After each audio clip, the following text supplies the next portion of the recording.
Welcome to Revealed Abundance, and today we're going to be talking about the vine and about pruning. Right. So, and this is probably something you've all heard people talk about, you're being pruned, you're being pruned. Well, this is going to be more of a personal story of mine, talking about pruning. It's a great story, I love it. We're going to be in John 15 today, starting with 1. We're going to be talking about the vine and pruning. So, all right, I am the true vine, and my Father is the vine dresser. And every branch in me that does not bear fruit, he takes away. And every branch that bears fruit, he prunes, that it may bear more fruit. You are already clean because of the word which I have spoken to you. Abide in me, and I in you, as the branch cannot bear fruit of itself unless it abides on the vine. Neither can you unless you abide in me. I am the vine, you are the branches. He who abides in me, and I in him, bears much fruit. For without me you can do nothing.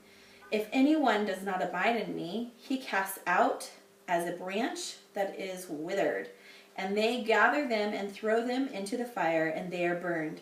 If you abide in me, and my words abide in you, will ask what you desire, and it shall be done for you. By this my Father is glorified, that you bear much fruit, so will be my disciples. As the Father loved me, I have also loved you. Abide in my love. Those are it's a really good passage. Yeah. A lot of abiding. Yes. Yes. So for me, pruning is never a fun topic to talk about because it usually means you've gone through something kind of painful. But, right. And we've all been there, we've all gone through it, but I have my own experience with that. I was in school, I got my bachelor's degree in geology, and I was going to get my master's degree in geology. I wanted to get my PhD. But in the middle of me getting my master's degree, I kind of discovered a personal relationship with Jesus Christ. But much more personal. I knew him before then, it just wasn't personal. But I still went after my master's degree. And then there's a statute of limitations on master's degrees. After 7 years, you have to either finish or be done. And so I hit my 7-year mark, and let's just say it was pruned from me. After 7 years, when I emailed my advisor, said, Suzy, you're out of time. You're not going to get your master's degree. It devastated me. It's probably the closest thing I've had to a long-term relationship ever, was my 7-year master's degree, which it should never take you that long, but it was. But the Lord started talking to me about what he was doing in my life. Because I was pretty devastated that this part of me was going away. He told me that I found some of my identity in getting that master's degree, and our identity should never be found in something else. It should always be found in him. And so he was pruning that part of me, and yes, it hurts. It hurts bad. But it was so that when it was gone, he could cement a foundation of his identity in me. The hole that it left in my identity, he was able to come into and cement who he was and my identity in him, as opposed to my identity in getting my master's degree. So for anybody out there who may be in the same boat, pain-wise, just know that this really is better this way. God really does have a better plan for you. If you're going through something where it's being taken away from you, because I think I said that a lot, he's taking away my master's degree. If it feels like that, it's okay, because you're being pruned. And it would get so mad when people would tell me that. And you're being pruned. I don't care. It hurts. Okay? Right. And I just want to say that I'm sorry. I'm sorry that you're going through that. I can empathize with you in that. It's not fun. It's not... You know that part in the Psalm 23, yea, though I walk through the valley of the shadow of death. Right. That's not like, woohoo!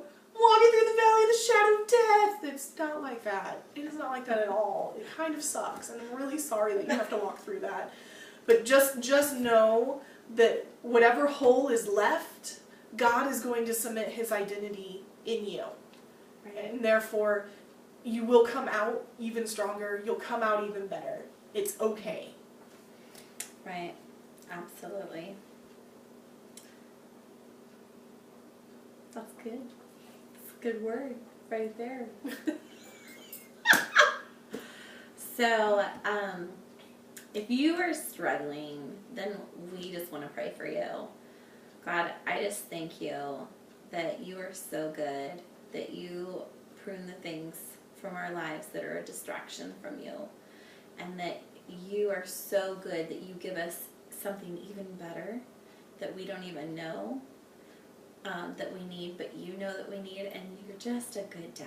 We just thank you so much for being a good dad. I just ask that you would bless the people that are watching, and that you begin to show them who you are, that they would begin to know you even better, and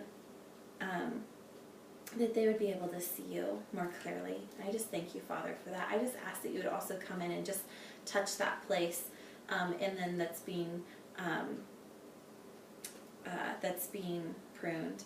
And it's interesting because as I was reading in here, it was talking about it prunes what doesn't produce, but it also prunes even some of the branches that do produce so that even more will produce. Mm-hmm. And so sometimes, even if you've seen fruit in your life in a certain area and you find that that is being pruned, and maybe you're kind of going, why? Because there's all these really great things. God is going to do something so much better in your life, and he's really going to turn it for good. So, is there anything you'd like to add? Give us a like and a subscribe, and share us on YouTube or Facebook. We really appreciate it, and thanks for listening. Yeah.